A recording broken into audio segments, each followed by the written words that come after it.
Good morning.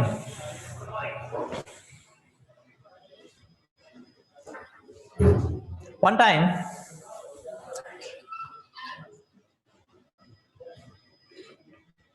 there was a young, enthusiastic, ambitious, hardworking, dexterous,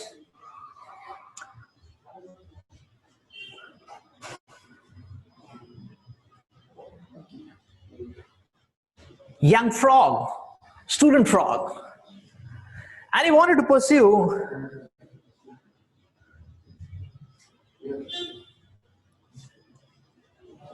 higher education. He wanted to go into research. He wanted to delve into the depths of technology, and therefore he was researching. He was looking out for world-rating universities and research labs where he can pursue his technical insights. And he found, Googling out, he found out the details of the world-famous research labs of Dr. Frog. Dr. Frog had his world-famous well, which was his university, and from where he was performing strategic state-of-the-art research. So the young student frog, he applied for an admission.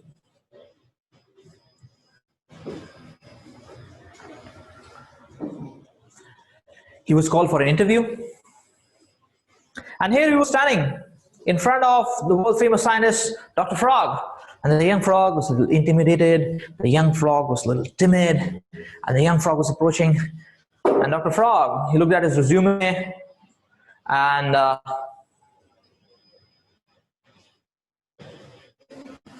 Dr. Frog looked at his resume, Dr. Frog looked at him, and he said, "Oh, so, what are you from?" And the young frog said, "Sir, I am from the Atlantic. I'm from the Atlantic Ocean." And Dr. Frog said, "Oh, you are from the Atlantic Ocean, Atlantic. How big is that Atlantic well? So you're in a well which is called as Atlantic. How big is that well?" Now this was a shock for the young student. He had traveled hundreds and thousands of miles to reach the world famous well of Dr. Frog. And this question of Dr. Frog, the student was already timid, already intimidated, a little fearful. He couldn't understand what is he talking about. He said, "Well, everything is well in the Atlantic, but it's very big." I mean, Dr. Frog said, "No, be mathematical. You have to tell me how big is your Atlantic well in terms of our university wells. So our university well, you have to tell me your Atlantic well is how big. Is it 1/5? Is it 1/10? And the student was dumbfounded because, I mean, everything is well in the ocean, but the ocean is not a well, actually. Everything is well there, but it's not a well. So how do you compare an ocean and a well?" So the student was not able to answer anything. And he was just saying, "Sir, Atlantic is very big, very big, very vast. Oceanic." But Dr. Frog has no such acquaintance with what is called as an ocean. And therefore, Dr. Frog was insisting. He was telling, "Okay, do you mean to say that your Atlantic well is half the size of my well?" And the young student, he was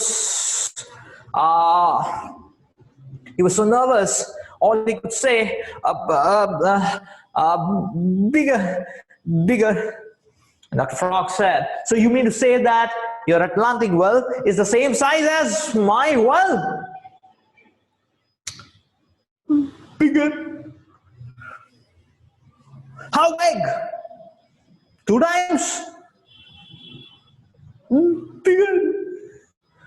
5 times. And the young student, he was not able to utter anything. And Dr. Frog, he made a conclusion. Dr. Frog said, such a well doesn't exist. And this was even more intimidating for the student, because the student was, he didn't know what to speak, how to explain. He gathered some strength somewhere, and after some time, he was only sighing, he was breathing heavily, he was just putting out. He said, I live in that place. You know, it's very big. There is no comparison between the well and the ocean. It's ocean, it's Atlantic. And Dr. Prock said, well, if you want our world famous laboratories to testify and to testify on the fact that such an Atlantic big well exists, you need to bring your well here and let us test it out in our laboratories, and then we will sign, and that is going to be testified and accepted as a world famous standard. And this was again, and this was the line which silenced the student completely, because how is that possible? How is that possible?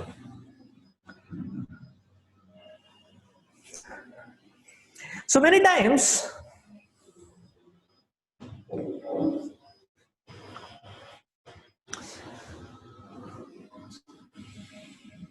we see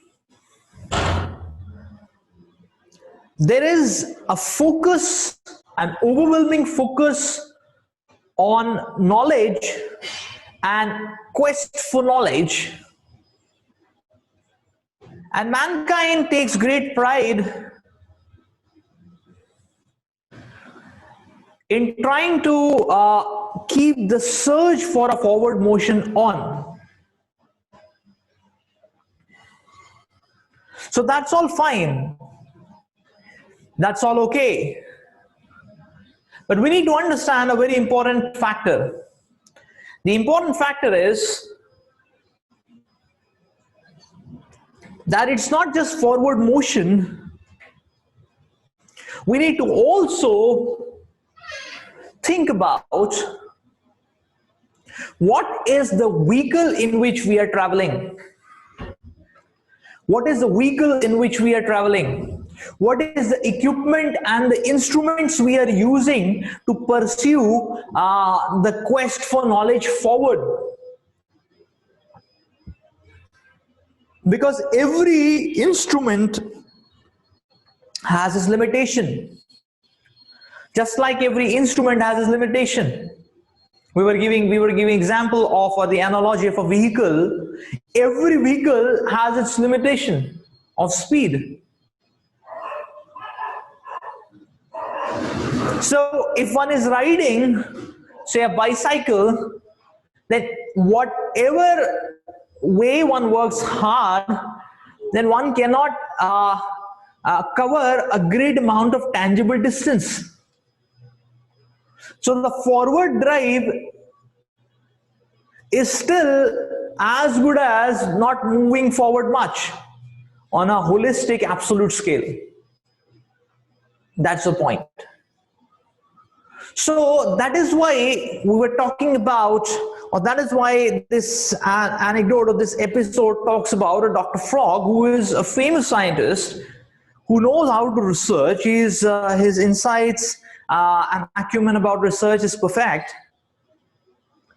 But all what he has as the ground of the field in which he is researching is a well. Whereas when it comes to life, when it comes to the universe, when it comes to when it comes to the absolute truth, then the absolute truth is like an ocean. And the absolute truth is like the ocean. So therefore, simply limiting oneself to the well may not give us the proper understanding of the oceanic reality. So that becomes the starting point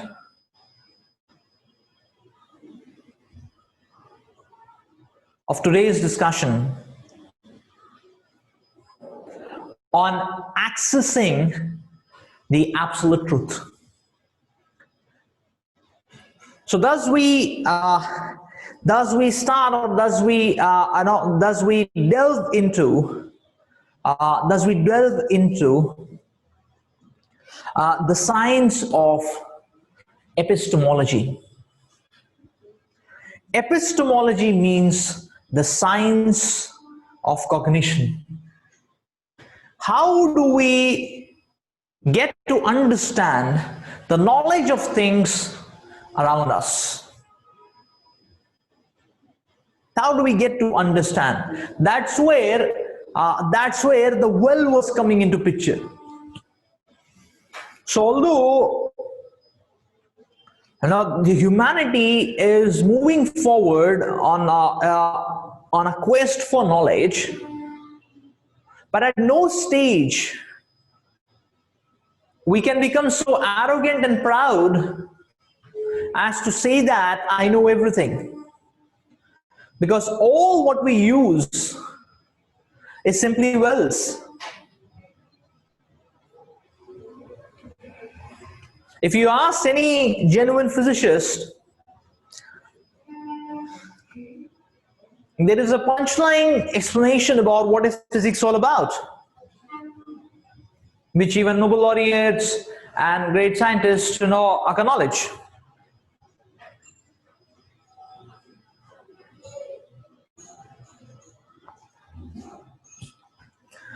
So physics is not about reality.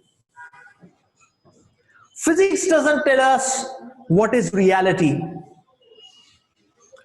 Physics tells us, or physics gives us certain models which may or may not be how reality exactly is, but which helps us predict certain features of what reality offers us. That's how, or that's what exactly physics is, or that's what exactly in totality mechanistic science is all about. So yes, at no stage we can say that we know everything, we can do anything. That becomes a case study of a Dr. Frog. That's all.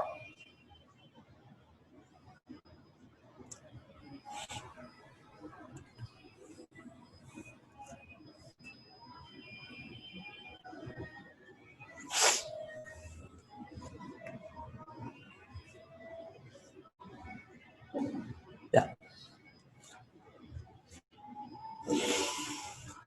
So going ahead, we are going to discuss on three important ways, or three main pivotal ways of gaining knowledge. Now we're going to zoom on the inherent defects, constitution in composition and constitution, which lead us to imperfect knowledge. How with all this, when scientific research gets coupled with all this, or mechanistic research gets coupled with all this, then what kind of face it takes, And with that insight, we're going to understand we're going to understand the alternative body of knowledge, the Vedas, and what they offer, and how does that fit into the whole gamut of our quest for knowledge.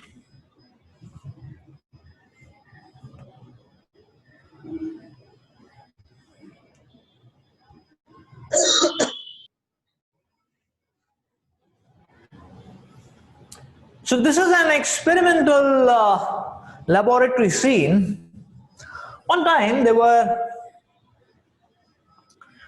six bright, intelligent,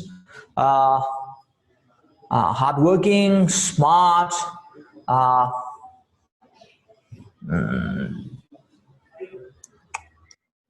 young scientists, and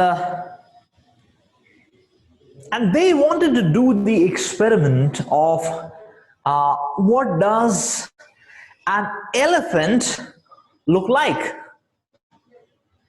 So they all gathered in the research labs of the forest, and what you're seeing is the research lab, and what you're seeing is the lab apparatus, that is the elephant. Everything was in place. By the way, these bright young scientists or technocrats, they had one inherent deficiency, and the inherent deficiency what they had was that they were blind. And they wanted to do the scientific experiment of what does an elephant look like, and what you are seeing is basically they're performing. They're into the experiment, and then they're taking, or not, they're doing data collection. It's just the observation phase actually. They're collecting data about what does an elephant look like. And you see there are 6 such technocrats, and then they are trying to figure out, doing the scientific experiment, or the experiment based on experimentalization, or of what does an elephant look like. And now if you can see, or if you can see in the figure, can we guess that what are the ideas which they are getting based on the observations they have? Each one of them is having a specific observation about how does an elephant look like, and each one of them is hypothesizing on that and making a model out of, or making a model of what does an elephant exactly look like. So now the question is that, okay, what is their research result, or what is their model of what is an elephant like? And we can see this here now. So by the way, all 6 of them successfully complete their experiments.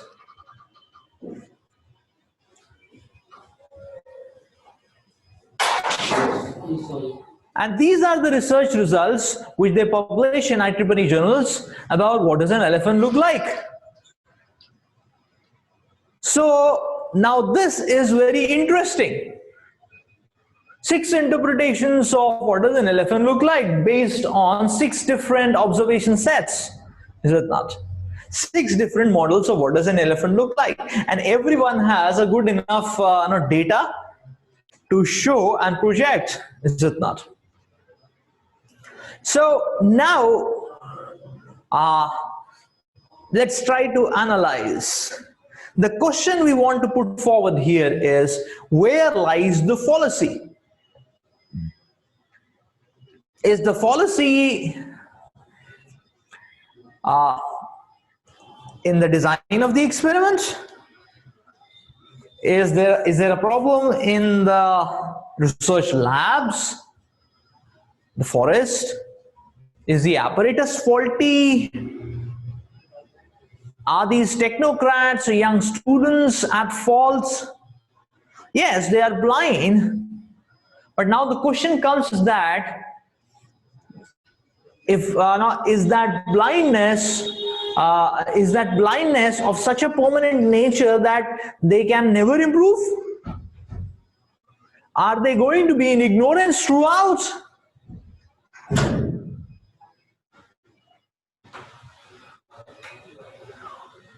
Where is the mistake? That's where we need to understand the science of cognition. So what these students have done, or what these technocrats have found, it's not wrong. Like the one who is feeling the leg of the elephant. Now he's making a model that the elephant looks like a tree is not wrong, but it's incomplete. So thus we need to understand and compare the various methodologies with which we gain knowledge. Not all methodologies may give us a complete picture. It may give us an incomplete picture. So just like a jigsaw puzzle, we may have to fit bits and pieces actually. So with that, this gives us an appetizer for understanding or having a comparative analysis between the various methodologies with which we gain knowledge. Please remember this story. We'll come back on the story again. So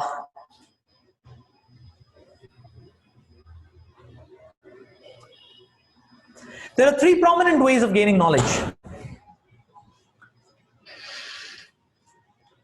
The first is Pratyaksha Praman. Pratyaksha means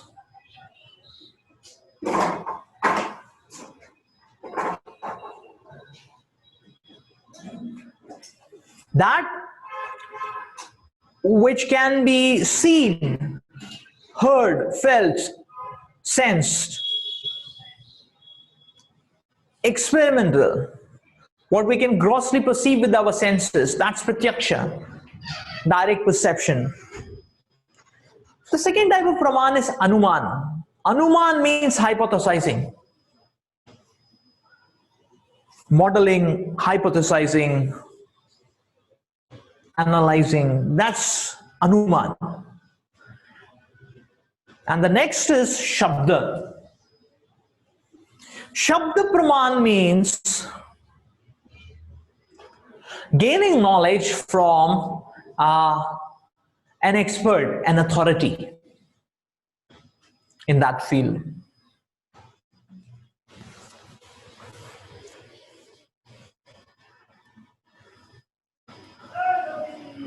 So now, just based on these definitions, if we go back on the experiment, we can see that.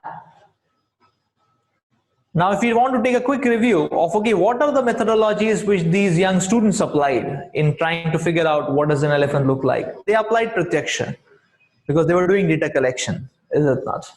They were doing experimentation. They applied Anuman because based on data, they were postulating how does an elephant look like? So therefore, the person,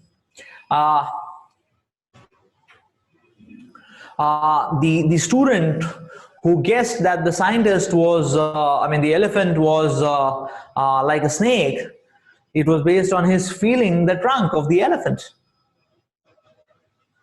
And now we can understand and guess what they were missing. They were missing the third Praman, which is Shabda Praman. They did not search out an authority to figure out what does an elephant look like. Let's go further.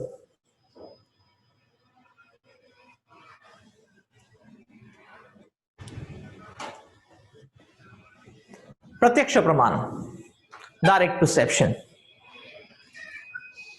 So we will see that in nature, there are things which we see, but we don't believe in them. Right? Like we can see that the two tracks on the rail are meeting. Not only in the diagram, many times in reality also, it always appears like that. But nobody can believe that the two rail tracks will meet ever, is it not? There are things in this world which we see, but we don't believe. Physics is filled with such examples.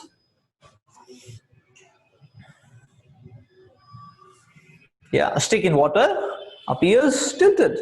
We can see it. Nobody believes in it. Or sometimes you have gone to mirage is another example of that. The road appears to have water. Now, in many parks, there are these laughing rooms where there are convex concave mirrors, and and one is seeing something very horrifying. I mean, when you look at others, it's all fun, but when you look at yourself, it's a little horrifying. So now it's like uh, if one were to believe in what he's seeing, then it'll be a big ache in the heart, is it not? So there are things in this world which we see, but we don't believe in them. This means that seeing is not a foolproof way of gaining knowledge. The second dimension to it is that, in addition, now there are things in this world which we don't see, but we believe in them. This again shows that the other dimension of incompleteness in the methodology of seeing to gain knowledge about a thing. There are many things we don't see, but we believe in them. We don't see air, do you? We don't see electrons. There are so many things we don't see, is it not? But we believe in them. We don't see so much of the EM spectrum we don't see, but we believe in them, right? So what to say of anything else? I mean, if you don't have any external aid, we don't see our own eyelids as well. But any of us have any doubts whether we have it or not? So if you don't have a mirror, then there is no way by which you can see your own eyelids, is it not? So this goes to show that sight or seeing is not a perfect methodology. On both ends, there are limitations, and therefore it cannot capture knowledge perfectly. The same is true now with every other kind of direct perception. What we are talking about seeing is now equally valid for smelling, is now equally valid for tasting, for touch sensation. So it's equal for hearing. It's equally valid. There are these limitations in these methodology, and this is where we see that with our material senses, like eyes, ears, I mean the five material senses, we cannot acquire complete knowledge because there are inherent limitations. And we can enlist those limitations in the form of four defects.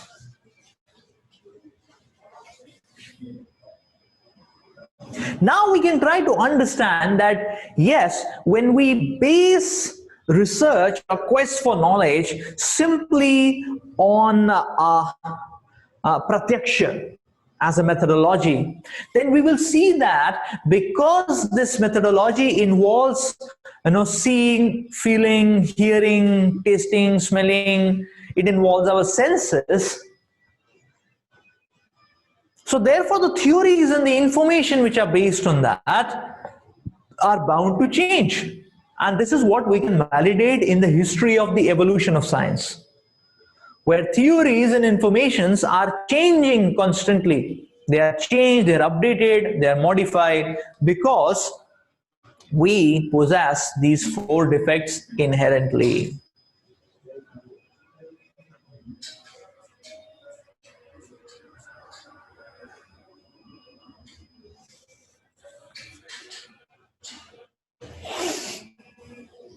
Yeah, so the example was, so we possess these four defects inherently.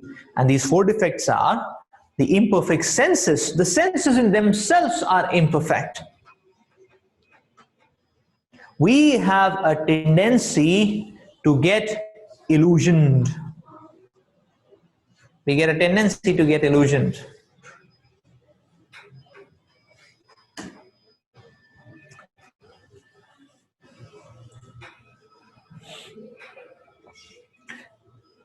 to err is human. Then we make mistakes. And when all these three take their place, their strategic position in our attempts to gain knowledge, then the fourth aspect, when things start messing up, then what gets kicked off or ignited is the cheating propensity.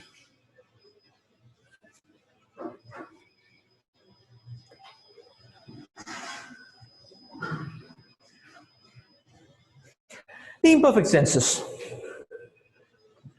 Our eyes only have a very small, narrow range of vision in the EM spectrum.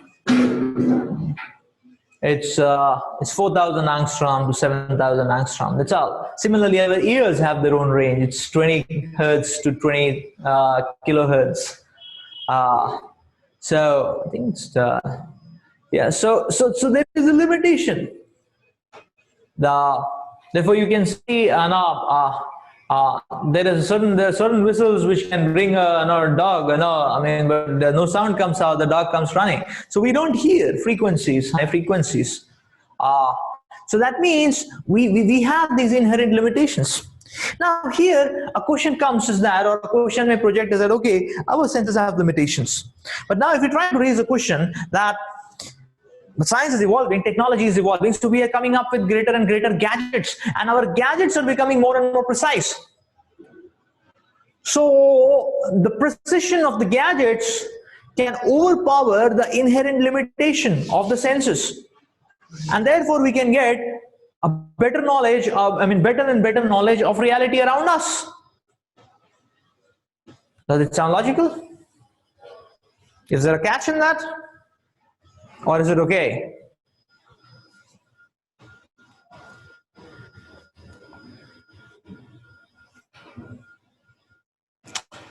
Nobel Prize winning physicist Eugene Wigner himself answers this question. Wigner says that even if we use our state-of-the-art, most precise instruments to get knowledge. Now here he is talking about a telescopic instrument. So he's saying even if we photograph stars, eventually we have to take in by our senses what does that photo shows. Furthermore, without our senses, we cannot handle the instrument. And therefore, he says, even if amplified, refined by instruments, the knowledge is no more perfect than our imperfect senses. Our imperfect senses have only manufactured the instrument in the first place. That's one. Second, it's being handled by our senses. Third, it is being processed by our senses. So even if the instrument shows a greater knowledge, a better knowledge of reality, if our senses are this much and it shows this much, ultimately we are taking in through this much only, is it not? Just like when you have a chain, the strength of the chain is determined by the strength of the weakest link, and therefore Wigner is concluding that whatever we do, we can never get knowledge better than what our senses can give us. This is an inherent limitation. By the way, another point to think about is that when we talk about instruments becoming more and more precise, yes, that is happening, but because all of that, what to say of, all of that, crafting out the technology and manufacturing is also handled by our senses, there is going to be an upper bound limitation on that as well. And the instruments cannot become, even in their own sense, the instruments cannot become infinitely precise, because everything is being driven by our senses.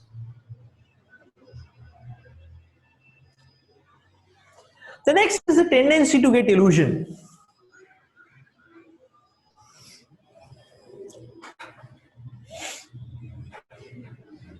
Like here in the slide, you can see interesting experiments are being given, which you can even conduct.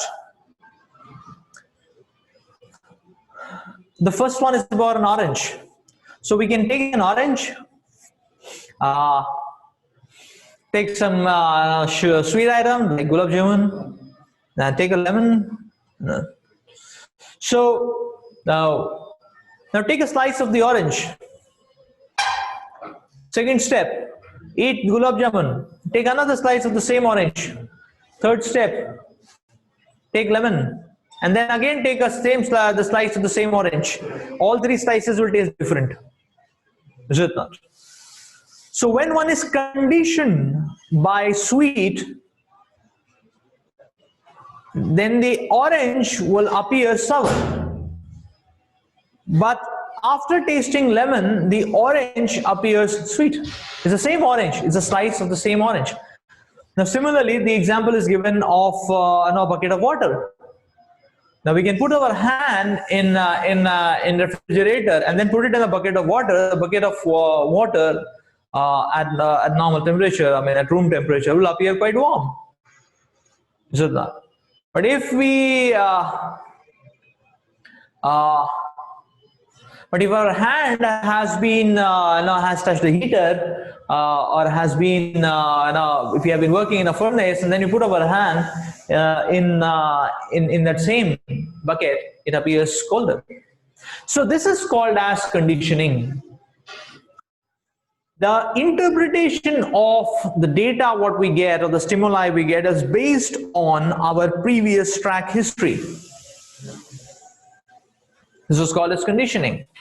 And we all get conditioned to this. It's just like people who stay, whose houses are near, say, a railway track, and then they, and then they are tuned in that a particular time a train comes. But so around that time, if the cooker whistle blows, they may mistake it to be a train, or vice versa. So it's all about conditioning. That we get conditioned. We get conditioned. So in this way, this conditioning means what? That we get illusion. This is what it means that we get illusion. This is what it means. We get illusion. So there is a nice story about Akbar Birbal in this regard, in which one time Akbar had said, Akbar wanted people to solve a riddle, I mean to do an experimental riddle and solve it. And the point was that, and the question was that Akbar was thinking that is it possible that you feed grass, I mean you feed grass to a goat and the goat doesn't grow fatty. Can it happen like that? So Akbar wanted to pursue that. So he had so he proclaimed that everybody will be given those who want to participate will be given a goat, will be given a grass, and if you can make it happen that you are given all the supplies of the goat of the grass for a month every day, and you feed the goat, and the goat is instead of growing fatter, it becomes thinner, and then you win. So now that's not possible. I mean, so in general, everybody's goats had become like a sheep, became fatty, that way. So, and then Birbal was called for demonstration. So now Birbal's goat was on the verge of starvation, and it was so thin and frail, like that, and nobody could believe it. That what is it? If he fed the grass, how is this goat like that? So, and Birbal said, you can test it on your own. So they were feeding the grass to the goat, and as soon as the goat was seeing the grass, the goat was shivering, and the goat was taking her face off, even if you forcibly insert the grass or forcibly punch the grass inside the mouth. The goat was spitting it out and going in a corner and very very very fearful and in a dreadful state. And the goat was, all the bones were visible and all that, nothing, no flesh, nothing. And that's how it was. And everybody was marveling out, how did it happen? And Birbal, what he did was that, so he used the same technique, the conditioning, is it not? So initially, what Birbal would do is that he would show grass. When he would show grass, the goat will come running to eat. But as soon as the goat will come near the grass and start eating it, he would give her a tight slap on the face. 4. Tight one. And she would get a tight slap on the face. And this would happen every time. So after some time, it got fit into the goat that okay, the vision of grass means a tight pain on the face, is it not? And therefore the goat was not coming near the grass. It became very fearful with the grass itself, like that, and therefore it was not eating the grass. And even if the grass was fed into it forcibly, the goat would throw it out, spit it out, and that's why the goat was shrinking. So this is called as conditioning, and we do get conditioned like this. Now let's try to do an interesting observation. Look at the image you're seeing in the diagram here. Think about it. What is it? Whom does it portray?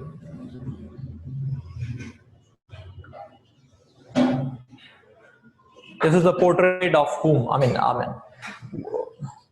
what type of person is being portrayed here in this image?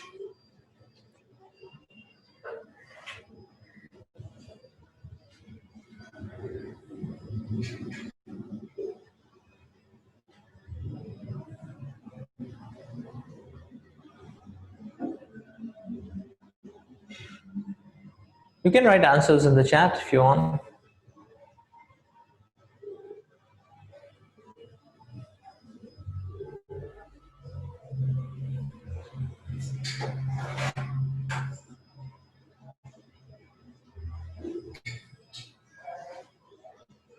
So if you observe this, if you observe the image, however,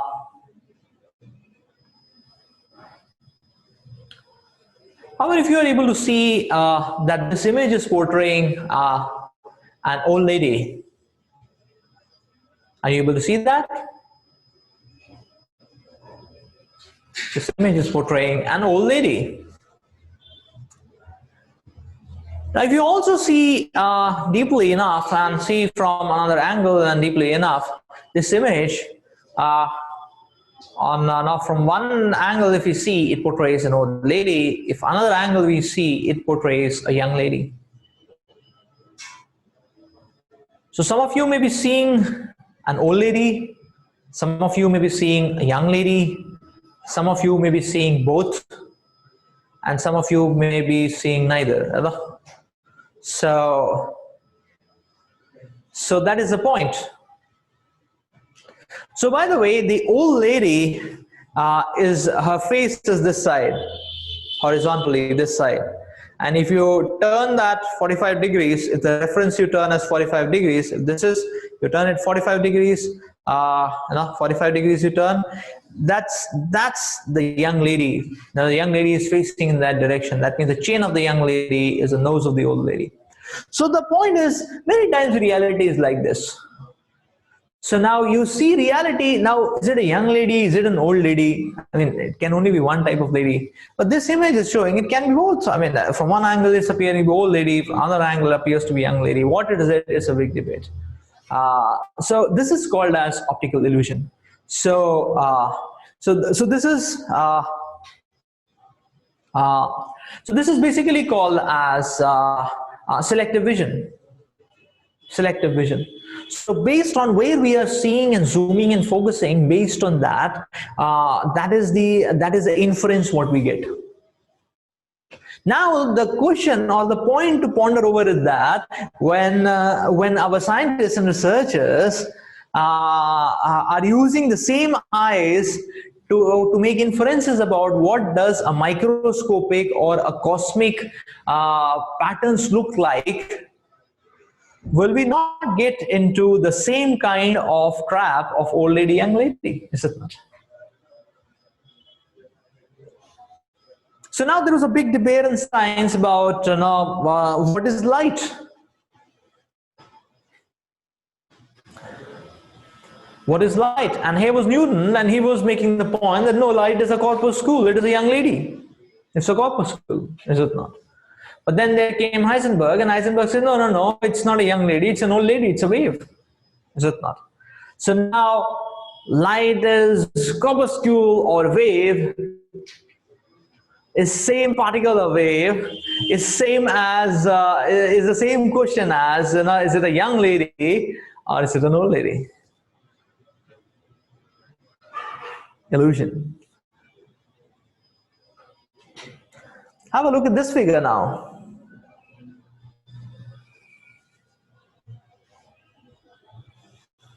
So what do you see? I believe each one of you may be able to see a triangle. Uh, but actually, if you see deeply enough, there is no triangle in this figure. There is no white triangle in this figure. It's just that the three cuts are arranged in such a symmetry that it gives the feel that it is a triangle. This is an example of imaginative vision.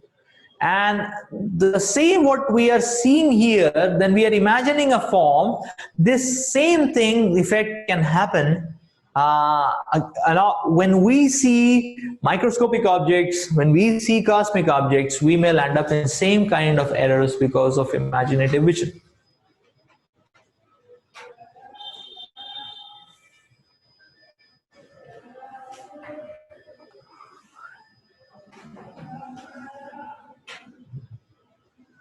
Similarly, if you see this figure, this is an example of contextual vision. There are many elements in this reality. And there is a flowers, there are two people singing, there's an old lady, old man, and there is a young lady at the back. So there are multiple aspects or dimensions in this particular vision. So this is called as contextual vision.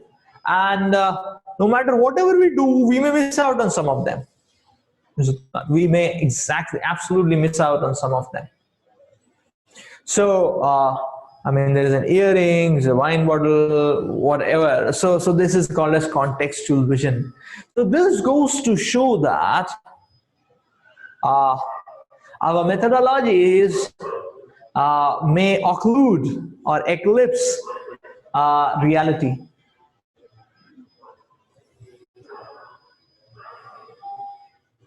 Yeah, is it a bridge or a fleet of ships? This pattern appears to be moving, but it's a 2D figure. Same as this. Same as this. Okay, so here, believe it or not, all of them are of the same height. But because of the background symmetry, it appears that all three are of a different height. Yeah. So I seem to be coming in between. Yeah. So that way.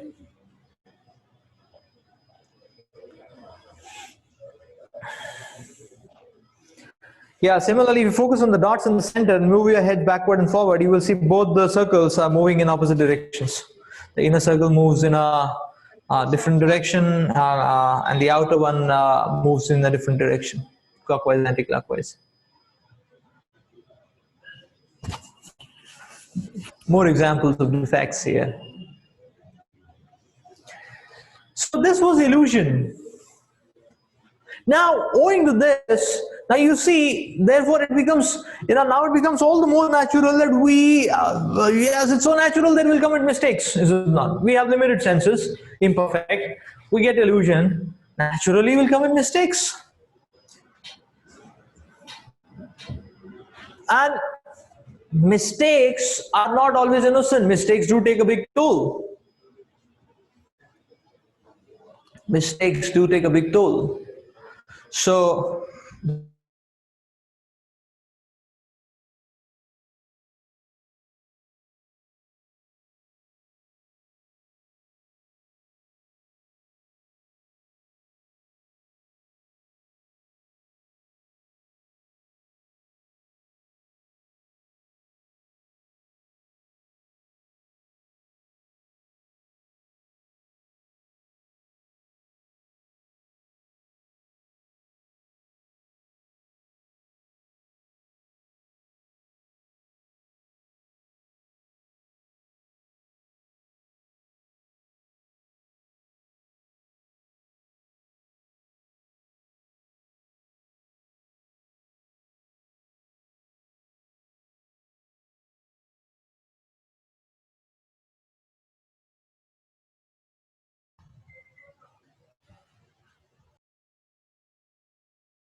Okay.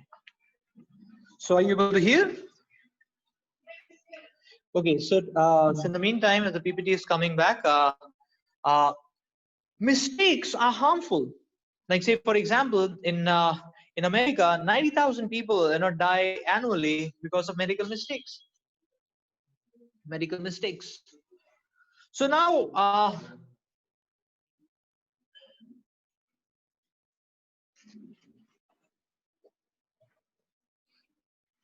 so there is mistakes. I remember when I was in first year of engineering, there was an article which was there in the newspaper where the scientists had discovered that there is no life on Mars, and there were statistics, there were proofs, there were mathematical formulations, and it was such a foolproof article. It was speaking such technical language. It was speaking, it was a foolproof that there is no life on Mars. When I came to final year, again I saw an article in which which was saying that there is life on Mars. So, and again it was a proof. So that's the point. So there are mistakes, and because of these, so there are mistakes which happen in science. There are mistakes which happen in life. And now the next point comes is that when we commit mistakes, then there is a tendency to cheat. The cheating propensity. And now we may say that, yeah, so cheating propensity, is it there? Yes, it's very rampantly there. In our own studies, we can see many times. Like, for example, in class 10th, there is this experiment on finding the value of the gravitational constant small g. And you do that experiment, then one can find out, or one can figure out that. So now it is supposed to come to say something like 9.8 or 8.1 or something. But when we do the experiment, we get some bizarre results, 9.7, 10.2. Somebody may get some little more eccentric value. So now what is done when you are getting here and there experiments, then what people generally do is that, you get a first reading, you get a first reading to be say 9.78, second reading to be 8.1, third reading to be 8.4, so 3, average 8.1, QED quite easily done, 100% marks, pass. Nothing but All of you are on an online course, but the same thing.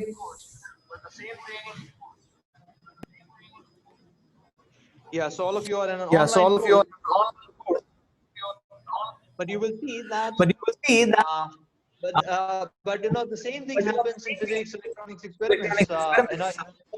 In first year, you're supposed to get say a parabola in a log scale. But when you do the reading, you get a hyperbola. Now what is done is that you have to actually, then people generally what they do is that they squeeze the hyperbola and put it into parabola, then do an antilog, and then fill up the table of the observations, right? This is called a cheating mentality. So this goes to show that this is quite common, and this is quite universal. So the same thing has been observed or prevalent in science. Like say, for example, in Darwin's theory of evolution, Darwin had based his theory, or Darwin just gave a theory, and then he said, okay, the proof will be searched in due course of time. And what would have been a proof of these evolution of species, that one species evolving into other species? The proof would be some missing link, a fossil or a remnant of an animal, or a remnant of a species showing half features of one species and the other half feature of the other species. So here is a case which is shown about a pill-down man. It was a skull actually, which appeared to be a human skull with an ape-like features or ape-like jaws. So in 1912, this Piltdown man, skull. I mean, this was considered to be the missing link. The half man, half ape, and it was kept in, I believe, it was kept in Harvard Medical Museum.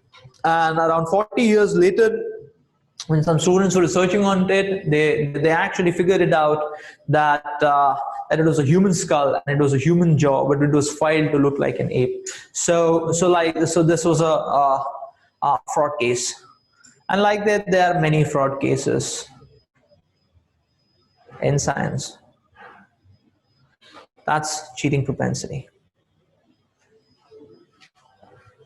So now we come to the second stage of Anuman Praman. Anuman Praman means perhaps, so based on data, generally based on data or observations, one makes a model. Perhaps it would have been like this. So by data, you're getting dots, and then you're connecting the dots and making a figure out of it. Then you're figuring it out. So perhaps it could be like this, it could be like that. This is called as Anuman, theories based on observation. Theories which are based on observation.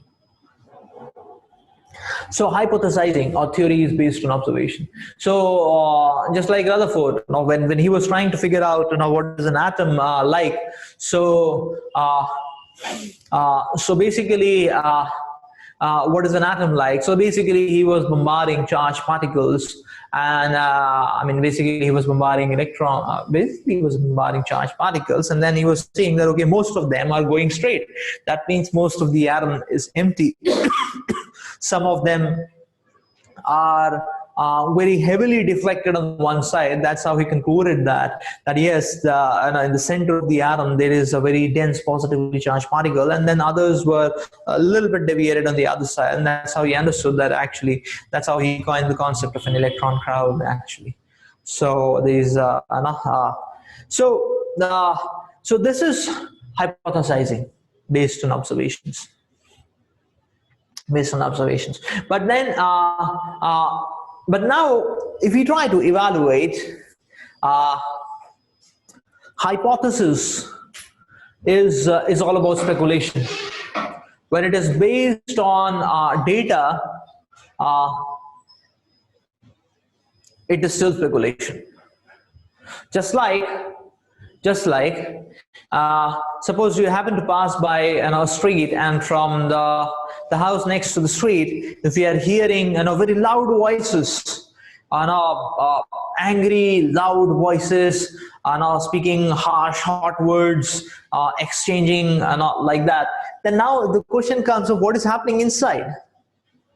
So one may be thinking that okay, perhaps people are fighting inside the home, like that. Another person may be thinking that no, maybe they are watching a movie on a very powerful sound system, so the noise is very strong. But then you knock at the door, and the person opens the door, you will see okay, it's neither of the two. Those people, neither they are fighting nor they're watching a movie, they're practicing a drama. So hypothesis has, or speculation has, very strong limitations as well. So what is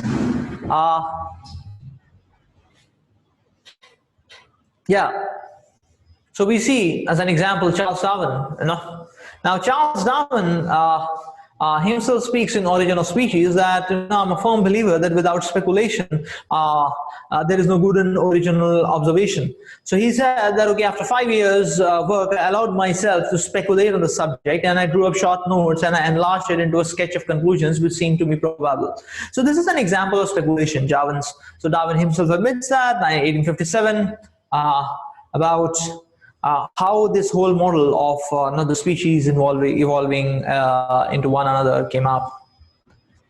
And now we see as an example of that, this is how Darwin says that a whale has its ancestry over a bear, and then bear. So there was a bear, and the bear was not finding food anywhere near, and therefore the bear went into the waters, and so the bear took the gear and entered the waters, like that,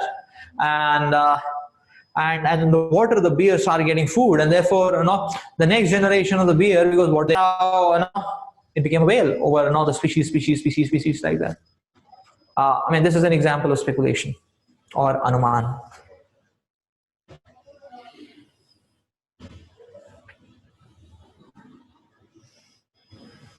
Yeah, this is another one of example about now we may have studied in history actually about fossils actually, but we may have studied actually that previously there was the Neanderthal man was the most primitive man, and then it became Australopithecus, and then it became Homo erectus, and then it became Homo habilis. Almost a million years before, and then Homo habilis became Homo sapien, and then around 40,000 years before, it became Homo sapien, the most evolved human being. And then the whole matrix was when this whole division was formulated, then it was postulated that when the fossil records will come, we can see that as when the experiments were done and when the fossils were discovered.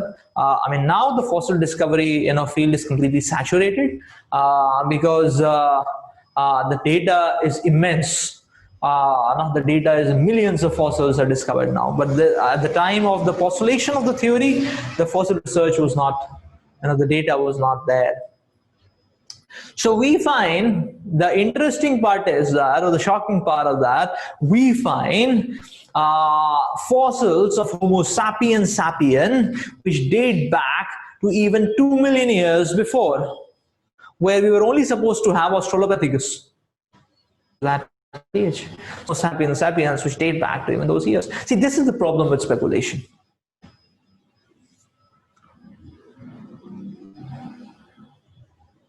So human beings and apes simultaneously existed millions of years ago. That's what is the result, which the Supreme Court of Fossil Records speaks about.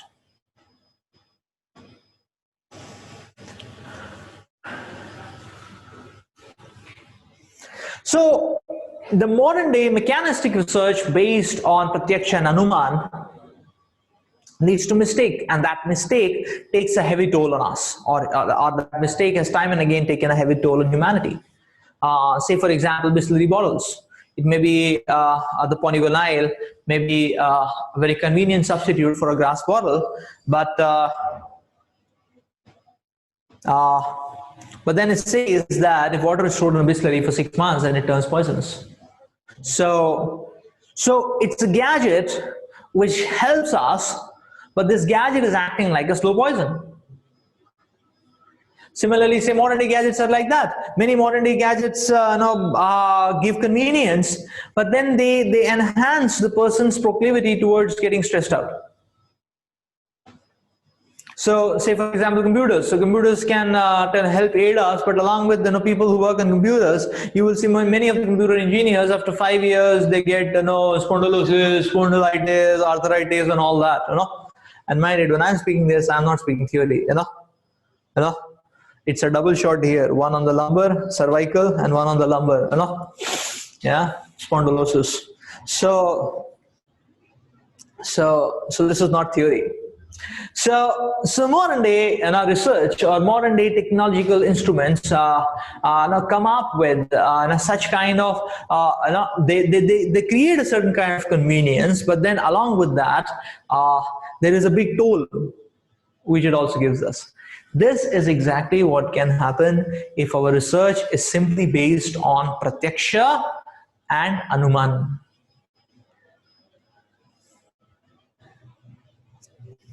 Mobiles.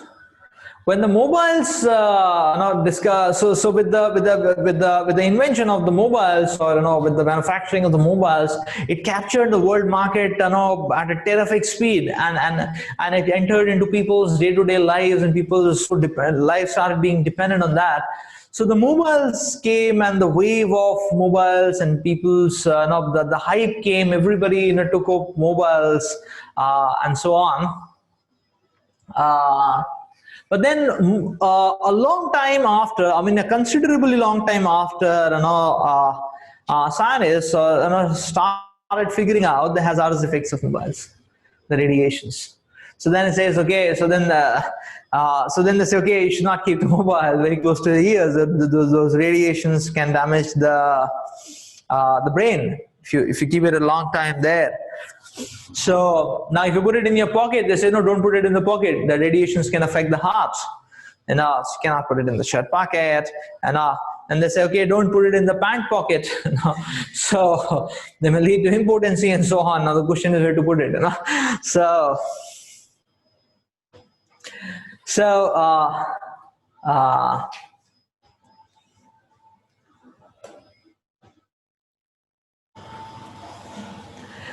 Now this is a true case which has happened in the history, in our history, how bubonic plague, the epidemic hit the world. So this epidemic hit So this epidemic had hit actually UK, and from UK it was expanding into various aspects of various parts of Europe, and it was a massive epidemic which was taking lives like anything. So now this is showing 1349, 1350, 51, 53, and so on, how the epidemic spread actually. So now when this epidemic was taking shape, or this epidemic was taking shape, scientists were trying to figure out, or trying to do the research of what is its cause. And they came out to be, so they conjectured the cause of bubonic plague to be cats. With that, the UK government gave orders to kill all the cats, which was done. And this massive campaign was done, and there were no cats in the whole country. And there were no cats, and the scientists, went for a retreat on a holiday. But then they were getting special messages, in one day only, that the plague has increased 10 times. It is going uncontrollable. So they went back to the research labs all of a sudden to examine, and after some time, or after some days, when they came up with the result, that they said, okay, sorry, there was a mistake actually. The plague is not because of cats. It's because of rats. It's because of rats. So now there is a big problem for the UK government, because now there were no cats to kill the rats. How to kill the rats? So mistakes based on Pratyaksha and Anuman are going to be hazardous. That's why we understand that yes, half knowledge is a dangerous thing. Half knowledge is a dangerous thing. So Pratyaksha and Anuman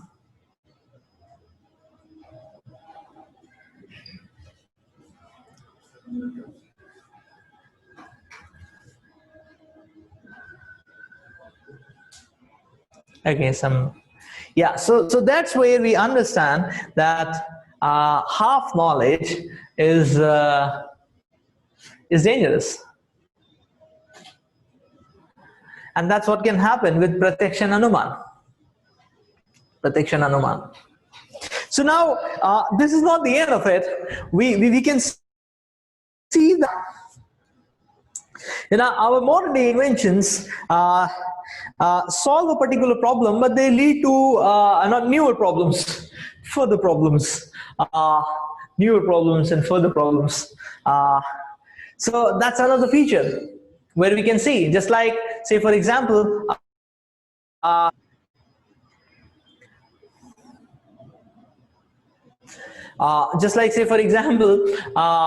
flyovers to solve the traffic problem. Now we say, okay, you can fly, you can fly over. It sounds very interesting. Oh, you can fly over, like that. But now you see modern day traffic situation. The flyovers very soon became crawlovers, is it not? So I mean, there's a road, there's a flyover. Now, have you ever faced a traffic jam in a flyover? I mean, you are hanging in the air. So that's the point. Previously, when there was no flyover, there is road. If you're in a traffic jam, you can park on the side and you can go in a restaurant, eat a masala dosa and then, wait for the jam to get over. Is it not? That way. But now if you're stuck up in the air, you can't leave the vehicle, you can't go forward, you can't go back. So flyovers have become crawlovers. So that's what happens. Modern inventions lead to newer and different kinds of problems. Like now people were having a monotonous life, they wanted entertainment, so there was this invention of television. But now with television, okay, it's entertaining. People's lives are very much tuned to the television sets, in whatever we call it as now, television or mobile or laptop, it's entertainment sets. But then what is happening is that because of that, the toll or the poison is coming in the moral degradation. Statistics show that the primary school student in his life, in his life in primary school itself, watches more than 1 lakh violent scenes. Sensual scenes, thousands of sensual scenes. And now, if after that, if parents are wondering, why our children are getting out of control, why their habits are becoming so animalistic. So sometimes, parents feel now as a great a relief that the child is glued to the TV set, and then they are relieved to do their work. But then, what kind of inputs it is getting, like that. The same thing is. The same thing we can see video games, say for example. Now video games may appear to be, and what to say of children, we have seen, even our KGP Janta, is so much addicted to that. People are so addicted to gaming, and they would game the whole night and they would bunk the classes, like that. And they will get a 6-point CGPA in style, why? But such a person, he will be the champion of the, what do you call it as, not the inter-wing or the inter-hall, gaming, video gaming. What is the use of that? The point is, the point is that where is the toll coming? Like that. So this is modern day inventions. They lead to another problem. Similarly, we can see actually nowadays, because of biogenetic engineering, you can get vegetables, any vegetable, any fruit in all the seasons, right? But many times you may see that these vegetables and fruit, just like you can see in the market, if you go, you can find, in summer season, you can find an apple which looks, such a lush, attractive red, but you put it in the mouth, it tastes like thermocol, no juice. So this is modern day research, the research based on Pratyaksha and Praman. Now the other point is that, in fact, it's not just about newer problems.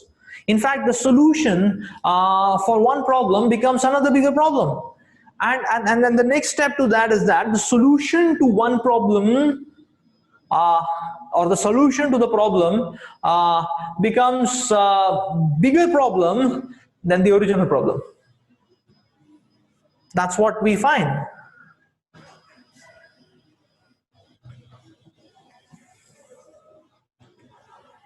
That's what we can find. Like say for example,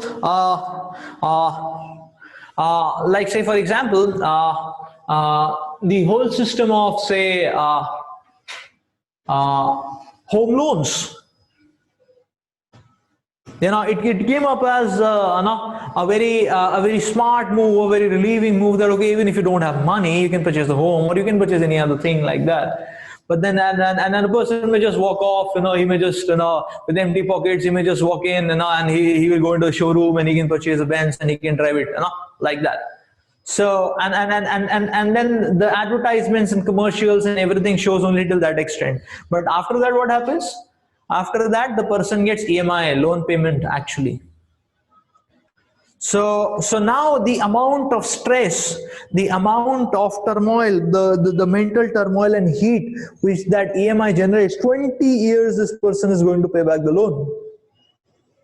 And one time I was thinking of taking 30 lakhs loan to construct, to construct a center, near say, to construct a center near a college in Calcutta, like that. So we were thinking, okay, 30 lakhs can construct a building. So then I was figuring it out.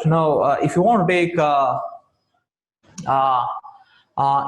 take, a 30 lakh loan, say for example, even if they qualify you to that you are supposed to, you're supposed to keep an equivalent property in mortgage and something like that. You need to have people who vouch for you that if you are not able to pay off, they're going to pay off. But then according to that EMI thing, it was coming out to be 30,000 per month for 20 years.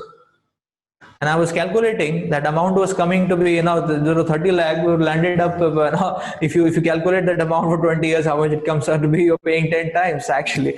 So I thought better not construct, better not take loan in life. Actually, so that is the point actually. It completely spoils the social fabric and the social, you know, equanimity of one's, I have seen acquaintances, they are so much crushed at home, the person is in so much pressure, you know, he doesn't get sleep, his family life is completely ruined, he doesn't, he just cannot, he feels that he just cannot afford spending time with his family because he has to earn money. And generally what happens is that because you're getting a loan, then you instead of landing up purchasing say a 30 lakhs flat, a person will think that anyways everything is on loan and everything is just like this you can do and walk off. So he lands up purchasing a 60 lakh flat, but then it gives a punch for 20 years. You know, that's the whole point. That's the whole point. Home loans, credit cards similarly, for example. Now you need not have any money. You can just walk in, you can just swipe a card and say, you know, so a person may just take his girlfriend and like that and tell her, okay, you purchase anything, you know, and very smartly you can show off, look, I'm a macho man, and okay, take the card and swipe it off. Should not. But then after 3 days, you know, the credit card monthly payment statement will come. Is it not? And it will see you know, that one purchase, 1 lakh bill, you know. So previously, when you had hard currency, then you had to pay off. I remember when you had to count, you know, 100 rupees notes. You know, every note you were counting, it was paining in the heart. You know, do I really need this? Do I really need this? One. Itna note de raha hu main, na? Is it not, na? So you see, that was the point. I remember my father, when he had to purchase anything, my father had a protocol. For 1.5 months, he would just evaluate. He would just go to shops and evaluate. Anything had to be purchased. He would just 1.5 months every week we'll go to the shops and explore the prices and then the lowest prices, the best designs and all that 1.5 months. And most of the desire to purchase only will go off in 1.5 months, like that, and really the very basic minimum, like that, that would be purchased, like that, and that would be at a very reasonable price because the most reasonable outlet will be explored and all that. So this whole kind of comfort game and all that is actually spoiling, the mental balance and tranquility in people's lives. So this way we can understand that yes, modern day ventures based on Pratyaksha and Anuman lead to newer and different kinds of problems. The problem sometimes becomes more problematic than the original problem.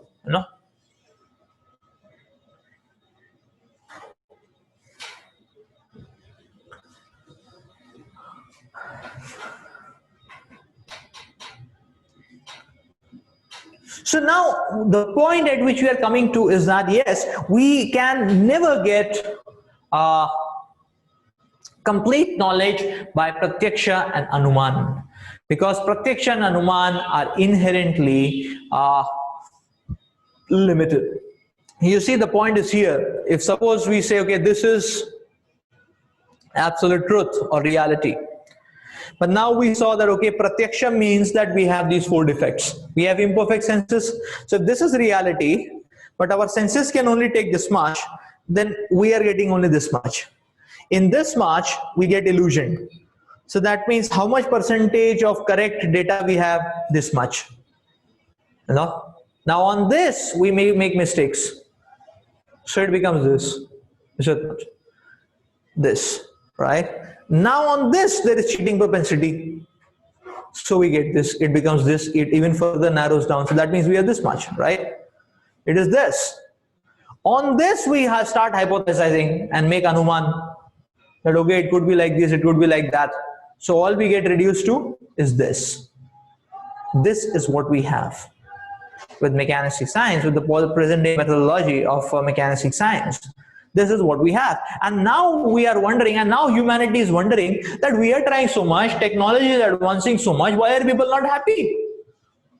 Now if you see, if you have only this much of reality, then you're just playing in this much part of the reality.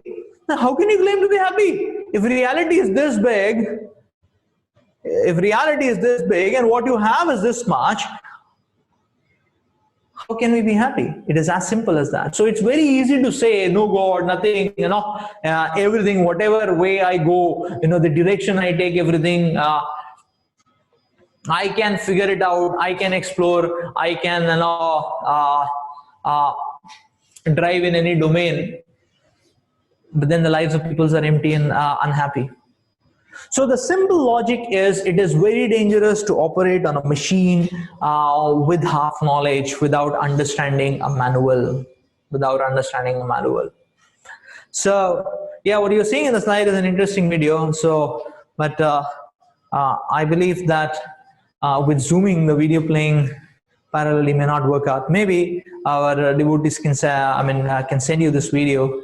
You can have a look. So this teddy bear is basically trying to figure out how does this this racing machine works, but he don't know how it operates. So he lands up falling off and things like that. So in the same way, when we don't know how the machine works and we try to explore the machine, then we may land up in an accident.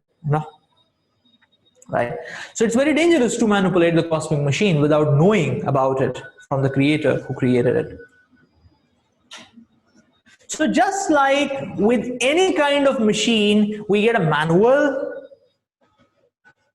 You see, you purchase a laptop, you get a manual with that. The mobile, you get a manual. Even with the SIM card, you have a manual, which shows, okay, how to operate, how not to operate, and so on and so forth. If you can get a manual, if any Tom, Dick, Harry makes anything, he gives a manual. Why will not God give us a manual when He has given us such a beautiful and such a perfect and complete world? The cosmic machine has a manual, and if we don't access the manual, and if we try to just figure it out, we may most likely land up into accidents. And then we may say, yes, I was trying so hard and we're working so hard, but why things are not moving ahead? So that's not because of a mistake in the design, but that's all because of our fault on not accessing the manual and not operating the machine properly.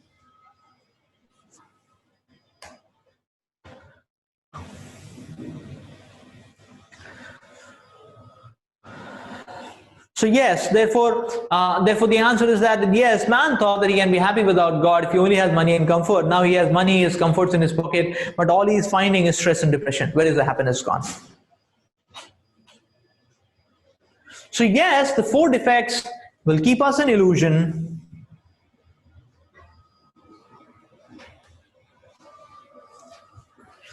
The 4 defects will keep us blind to the truth. The 4 defects will keep us blind to the truth. And as long as we cling on to these 4 defects, our state is not going to improve from darkness. This is exactly the case now. Now we are coming back to our experiment of the 6 blind scientists or technocrats. So now the blind technocrats, all they could get from their methodology of Pratyaksha and Anuman was an incomplete portion of the reality. And that scene can never improve. They need to change the methodology for that purpose. So as long as we cling on to Pratyaksha and Anuman, there are these inherent limitations in Pratyaksha and Anuman which never allow us to get a complete picture of reality. So therefore, what is needed is to access the third body of knowledge, the alternate body of knowledge, which is called as Shabda Praman. Hearing from a bona fide authority, hearing from an expert, Shabda Praman.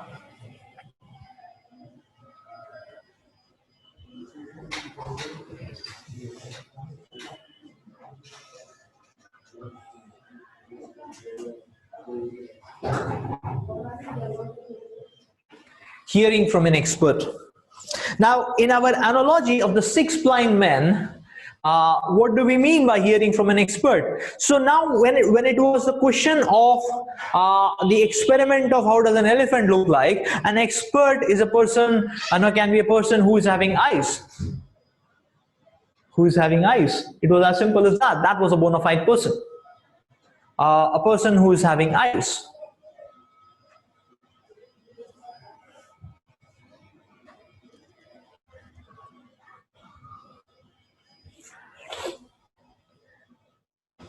So hearing from a bona fide expert, that is Shabda. It's just like, if one is traveling in a plane, if one is traveling in a plane, and suppose he's seated next to, say, the president of Sweden, unless one hears from somebody who knows about whom one is seated with, he will never get to know, is it not? So that's hearing from a bona fide authority. If you hear from someone, okay, the person next to you is the president of Sweden, so then we may say, yeah, autograph, is it not? So like that. But if you don't know, then you may just sweep off and you may just pass the time and go down. That's all, is it not? Shabda, hearing from a bona fide authority. That's where we are talking about manuals. God has given us a manual. God has founded a system of education, is it not? No. God has founded a system of education. So the manual is the Vedas. And the system of education which the Lord has founded, in Sanskrit it is called as parampara. In Sanskrit it is called as parampara. Just like in India there are these education boards. There is CBSE, there is CISE, ICSE, and there are the state boards. So now the Ministry of Education authorizes these boards, and these boards have their protocols, and they have their training patterns, evaluation patterns, and that's how they teach. Similarly, the Vedas are not only speaking about, the Vedas, the manual, they're not only speaking about the principles, but then they're also speaking about the methodology of how one can gain knowledge.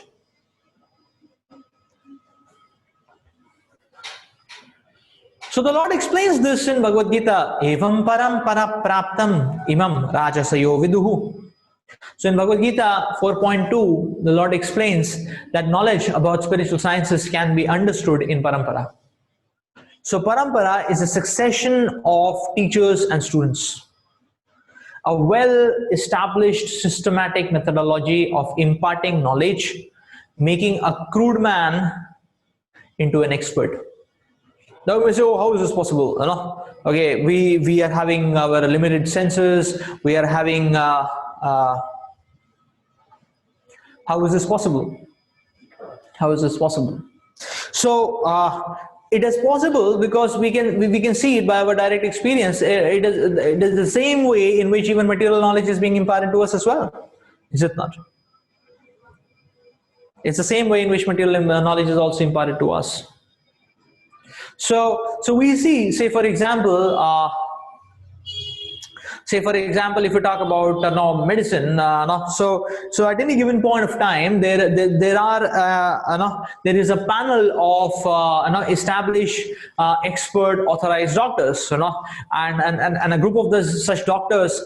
So basically, a group of these doctors is what is called as a medical college, and when one takes education in such a medical college, this group of expert authorized doctors, they train a person, they test him. It takes 5 years for a basic graduation level, and then it takes 3 years for an MD, and after MD you get some sense of what you are and what you can do, and then you have to do a post DM, which is again 3 years, and after that you can say that yes, I am a cardiologist, or I am an oncologist, or I am a nephrologist, and so on. Is it not? It's a whole 10-12 years of program. So 10-12 years of solid grilling, burning the midnight oil, doing OPDs, morning, night, everything, and then testing and evaluation. And after that, one is given the authorization that yes, now he is a specialist, and he can take any cases. So that's the point. So this is called as parampara. basically in the field of medical science. The same thing may be true for another. The same thing may be true for physical sciences. So there are these established professors who are PhDs and postdoctorates, 3 years postdoctorate or a 4-year postdoctorate in 6 years postdoctorate. And now these professors, they train a person, and then his training starts from undergraduation, okay, BTech, MTech. Now, and after MTech, he gets a PhD admission, and then 4 years, or 5 years, 6 years of PhD, and then 2-3 years of postdoctorate. And after that, one is given the status that, okay, now you get a grant, you become an independent researcher, is it not? So after that, one can actually, take funds, one can take industry problems, one can give his consultancy, research insights, and so on and so forth, is it not? So you see, this is, so just like material education, takes time, takes training, takes commitment to seep in or to sink in the same way, the spiritual knowledge is also imparted. That is Shabda. That is Shabda. So the Lord explains in the Vedic text, we can find that the Lord explains that the Lord has founded 4 boards, just like there is ICSE, CBSE, to get knowledge about to get +2 level knowledge. Similarly, to get the knowledge of spiritual sciences, the Lord makes these 4 boards, education boards. And these education boards are called as Sampradaya. So there are these 4 Sampradayas which are named after the 4 founding principles actually. There is Brahma Sampradaya, Rudra Sampradaya, Kumar Sampradaya, and Shri Sampradaya. So basically these Sampradayas are education boards just like CBSE, ICSE, and they are based on their founding principles. Brahma Sampradaya, the founding principle Brahmaji. Rudra Sampradaya, the founding principle Shivji, Lord Shiva. Shri Sampradaya, Mother Lakshmi. And the Kumar Sampradaya, the founding principle, the 4 Kumaras, who are the sons of Lord Brahma. So the Lord explains that now you can take admission into any of these bona fide Sampradayas. And if you take admission and start learning, then there is this process of training. There is this process of training actually. So when you understand from an expert, then you can start seeking knowledge. Now I can tell you, like for example, these days we are researching on making an AI, diagnostics application or a product for radio diagnosis, radiology and on screens like that, the chest X-rays. So now I remember that actually the first step in not to do this, although we knew AI, but we had no knowledge of radiology, was to collaborate with the radiologist. And basically, when we are sitting in front of radiologists and our radiologist collaborator, we have to sit like a student, like that. And he says, okay, this is an infection. Are you able to see? And we are not able to see anything, because all we see is a black and white. Now, if you see a radiograph on a screen, it's a black and white. But when he shows that, okay, this is the anomaly, this kind of a structure means that there is, this cancer, or this kind of structure means that there is this alveolar pneumonia, or this is an interstitial infection and all that. So after he shows, then only we are able to see. So it takes a whole lot of training. It takes a whole lot of training. So in a similar way, the Lord has established these 4 Sampradayas in which one can train. So yes, we can. So now we say, okay, so how do we overcome the defects, the inherent defects of our constitutional defects, the tendency of the imperfection of the senses, the tendency to get illusion and so on. So how do we overcome that? So now this parampara is like a succession, the Guru Shishya Sampradaya, the teacher-student or the professor-student relationship is like a succession, like that. So here it's just like a researcher. He may be when he's talking about a subject, he's using the insights which he has learned from his teacher. Those teachers were talking about the insights which they understood from their teachers, and they realized it practically by themselves practicing in it. Like that. So similarly, we will see the spiritual sciences also goes like that. So an acharya or a spiritual teacher, he teaches what he has learned from his teacher and practiced and seen it practically happening, working out in his own life. and his teacher speaks what he learned from his teacher. And this chain, where does this chain originate from? The chain originates from, so then we go back to the four founding principles. Lord Brahma, Lord Shiva, the four Kumaras, and Mother Lakshmi. And then who taught them? Lord Krishna himself. So that's where everything is coming from God. And therefore, because it is coming from God, and a person is repeating what he has heard and practiced and realized in his life, working out, therefore, although the person himself may not be 100% perfect, but is sincere enough to practice what he learned and share what he has learned and practiced, then although the person himself may not be 100% absolutely perfect, but the knowledge which he is giving is 100% perfect, which is the knowledge is coming from a 100% perfect source. And if we apply that knowledge in our life, that knowledge works. That knowledge works. That's the point.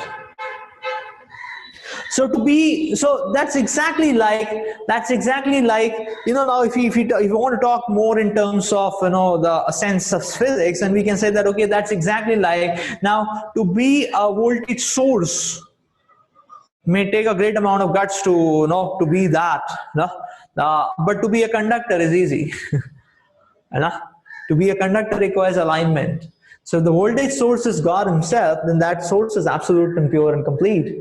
And by training, a sincere student can become a conductor, and that's how the knowledge can reach out to us. So let's see how a child, this particular case just gives us a pictorial understanding. Okay, so how can a child know who his father is?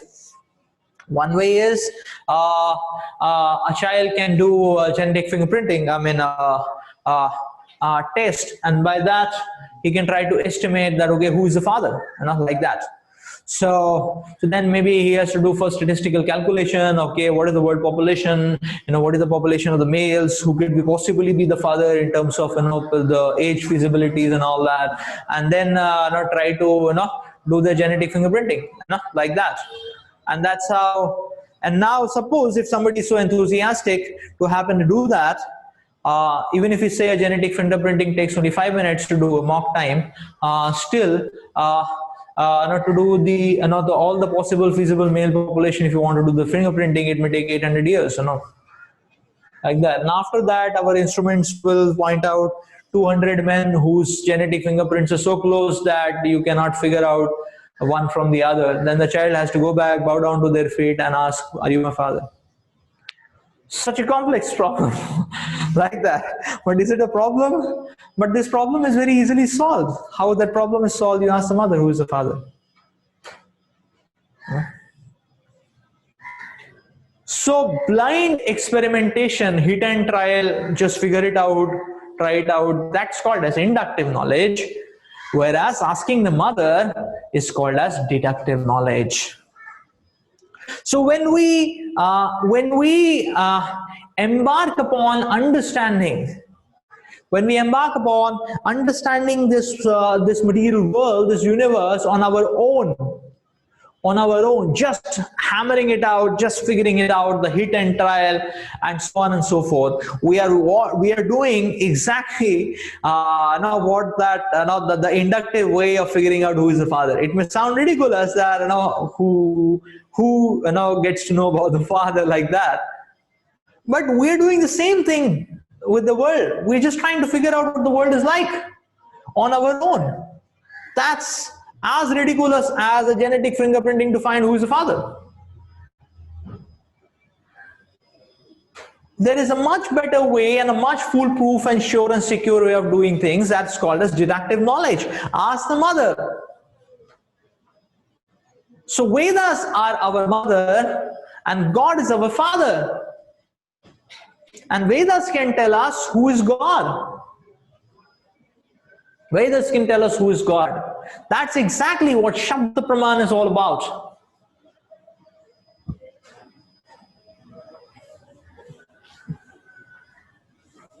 So Vedas give us GK, not general knowledge, but God knowledge.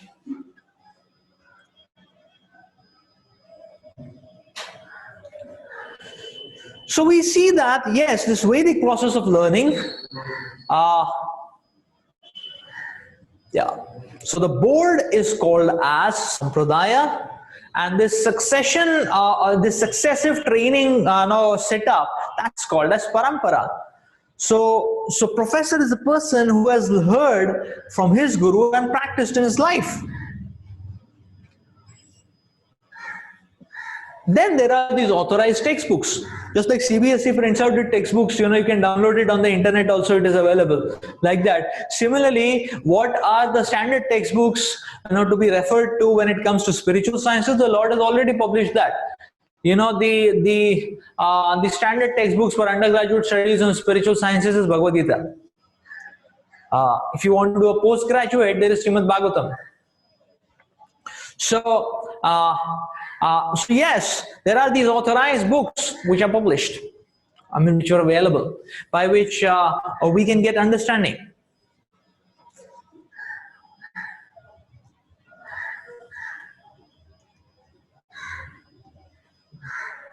You see, the Lord gave knowledge. We were talking about, yes, Brahmaji is a founding principle.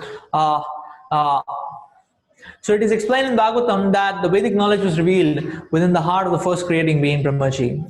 Tene Brahma Adi Hridaya Adi Kavaya. Bhagavatam speaks about this. So the Brahmaji as a founding principle was given the knowledge of reality, and thus started the board. And this Vedic wisdom comes down in disciplic succession through a change of professor and students, or Guru Shishya Parampara, from the beginning of the creation. So now we may say, okay, so let's try to understand now. Now we can understand this now, that over decades and decades of sincere practice, it is possible for a sincere student to tune in to the frequency of the knowledge which is coming from the top, and to practice and imbibe and share that knowledge.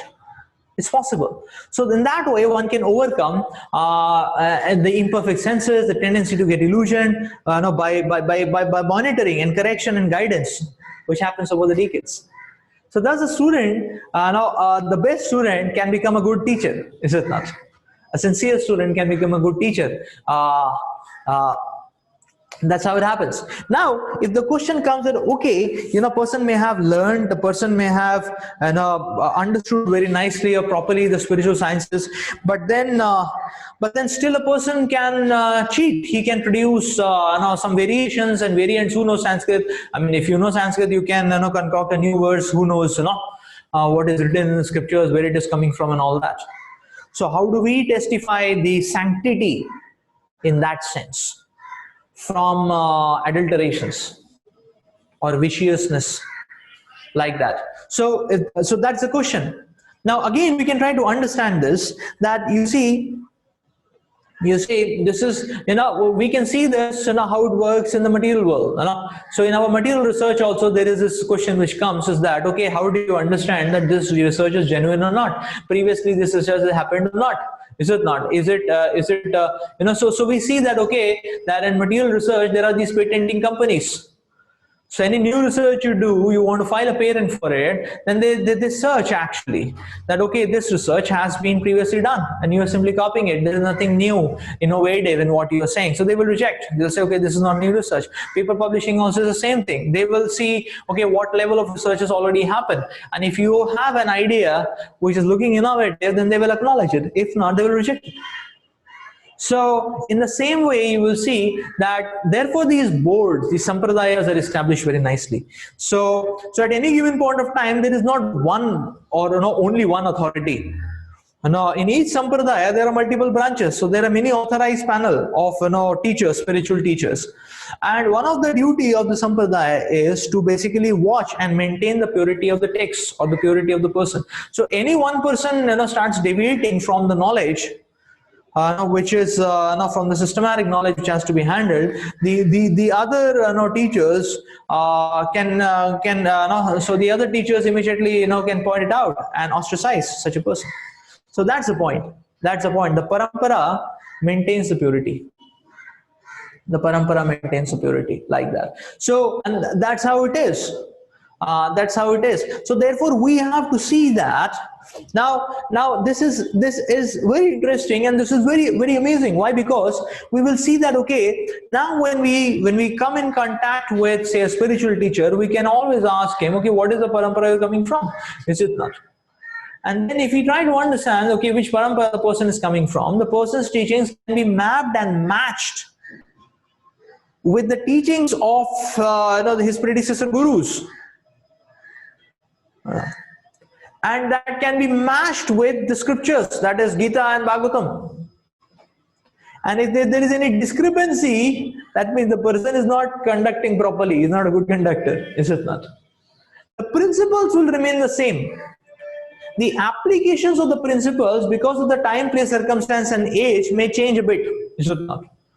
Like nowadays, yeah, so the application may change, is it not?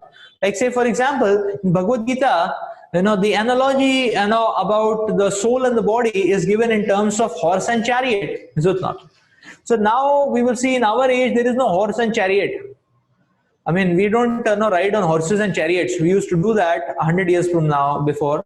But now, so horse and chariot for us will mean, a car and driver, is it not? Ola, Uber, that's what it will mean, is it not? So, but in essence, the principle is the same. The passenger, the driver, the vehicle, is it not? That's all. So this mapping we need to do. So we have the teachings of great acharyas who are available. We have the teachings of Lord Chaitanya Dev. We have the teachings of Madhvacharya. We have the teachings of Ramanujacharya. The great acharyas. We have the teachings of Bhagavad Gita, and we can map the teachings of a particular teacher with his predecessor teachers. Actually, in principle, they will all be the same, but in presentation, there may be variations according to time, place, and circumstance. So that's how the sanctity of Vedic knowledge is kept.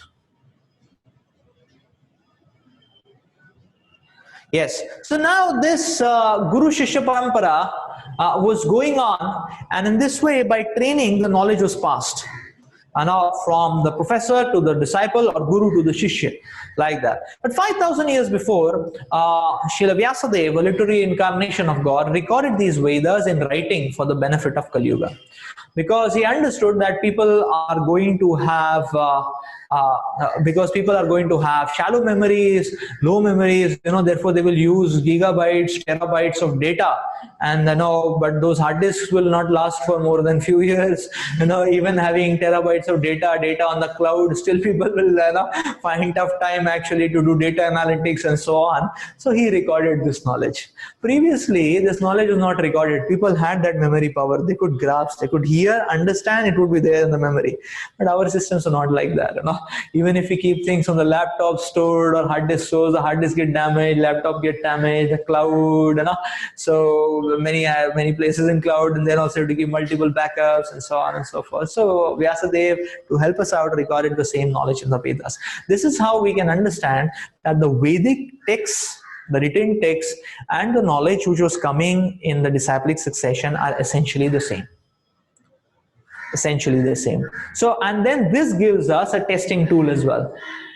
So that means if a bona fide teacher, spiritual teacher, if a spiritual teacher's message is not coinciding with the teachings of Gita, say for example, that means there is a problem. The teacher may not be bona fide.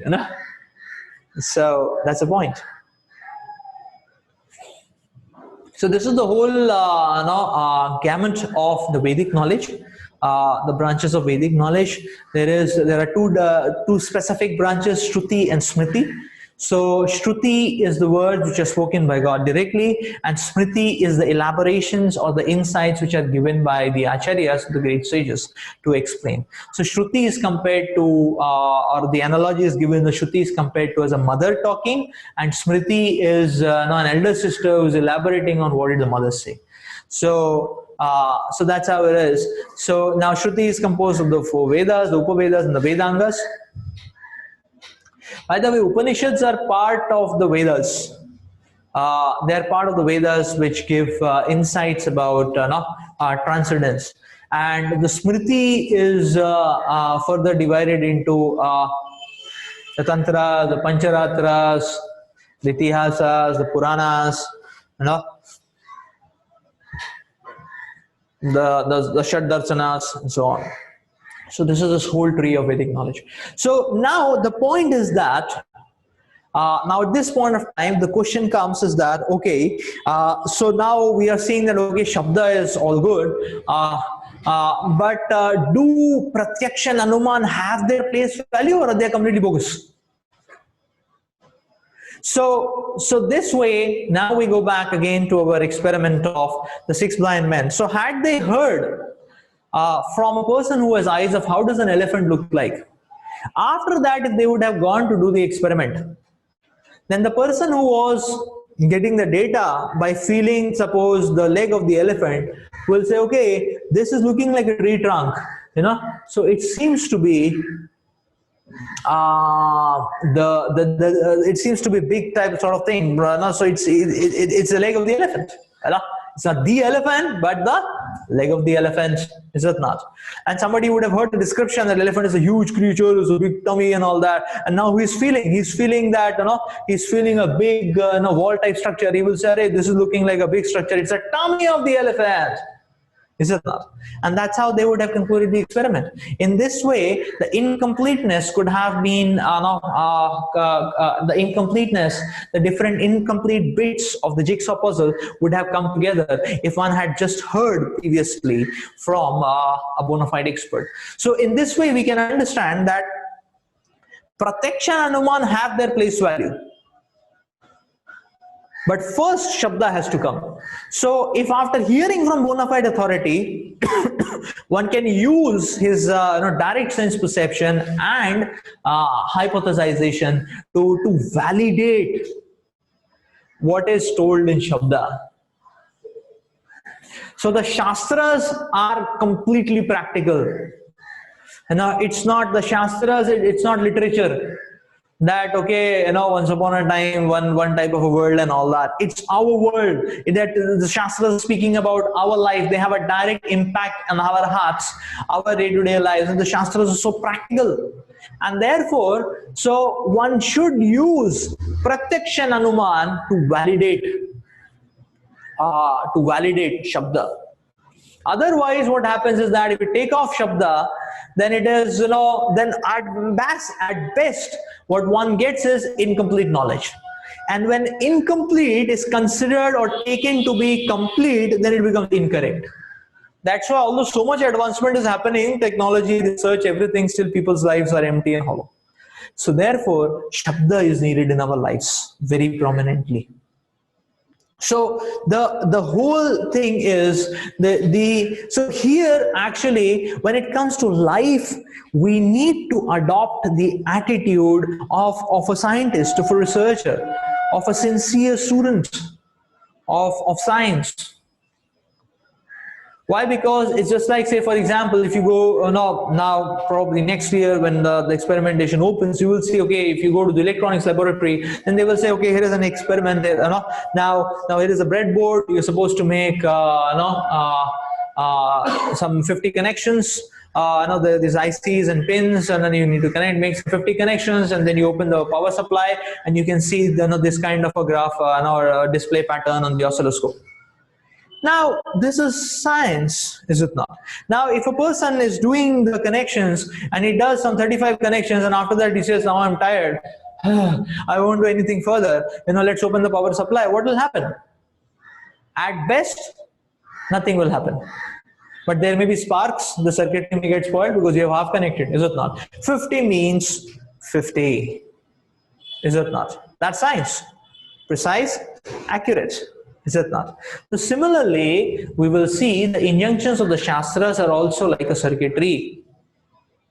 So one needs to have that attitude that let me apply all the features that the Shastras are giving us in my life, meticulously, sincerely, for the prescribed period of experimentation time. Just like when you want to do titration, you need to put drop by drop, and sometimes you have to wait for an hour or an hour and a half before the titration point comes. If you flush it, you won't get the titration point at all. You will just get the precipitate out, like that.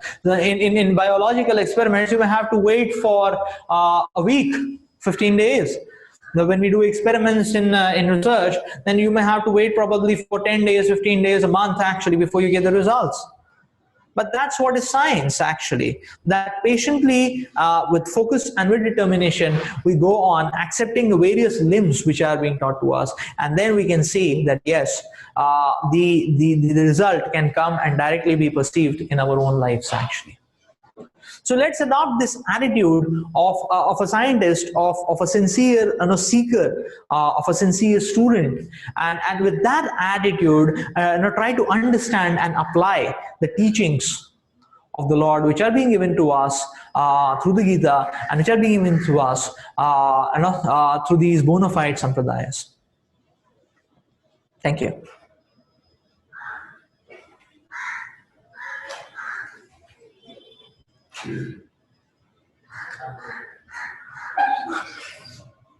Yes, so questions. If you have questions, I believe you can type your questions. I had a pen. I actually had a mobile.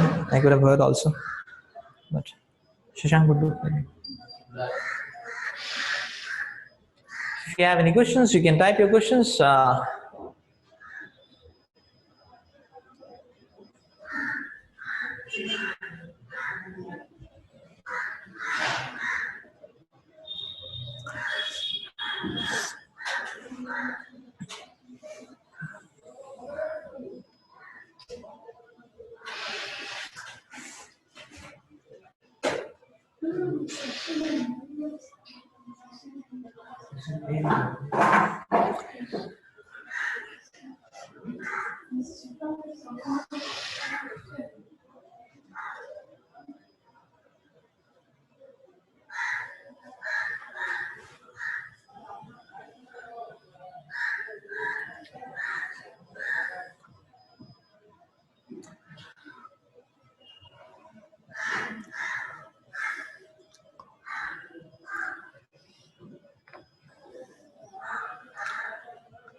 So to summarize, in epistemology, we try to understand the inherent limitations of Pratyaksha.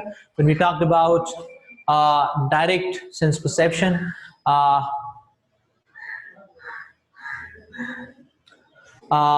inherent limitations of Pratyaksha in terms of the imperfect senses, the tendency to get illusioned,